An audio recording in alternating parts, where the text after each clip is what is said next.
கர்த்தருக்கு சோத்திரம். இன்று கர்த்தர் நம்மோடு பேச விரும்புகிற வார்த்தை வருஷத்தின் முடிவில் சம்பூர்ண ஆசீர்வாதம். ஆமீன்.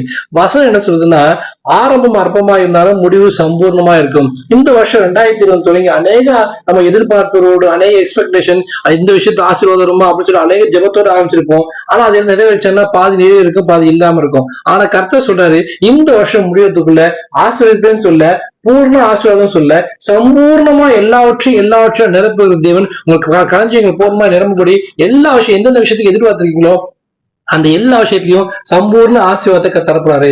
இன்னும் கொஞ்ச நாள் தான் இருக்கு, சொற்ப நாள் தான். எப்படி நடக்குன்னு யோசிக்க வேண்டாம். கர்த்தருக்கு இது மிகவும் லேசான காரியம், அற்பமான காரியம். அதிசயங்களை செய்ய தேவன், அற்புதங்களை செய்வதன் ஒரு நாள் ஒரு ராத்திரி போதும் அவருக்கு அவங்க வாழ்க்கையை மாற்றி போடுவதற்கு. விசுவாசோட காத்திருங்க. சொன்னதை செய்யும் மூலம் கைவிடாத தேவன் இந்த வருஷம் முடிவதற்குள்ள மிகப்பெரிய ஆசீர்வாதத்தை உங்க கையில திறப்பாரு. உங்களை அதிசயங்களை காண பண்ண போறாரு. சம்பூர்ண ஆசீர்வாதம் உங்களுக்கு தேடி வரப்போகுது. நிச்சயமா இந்த வருஷத்துல நீங்க தோல்வியா முடிக்க போறது இல்ல, வெற்றியா முடிக்க போறீங்க.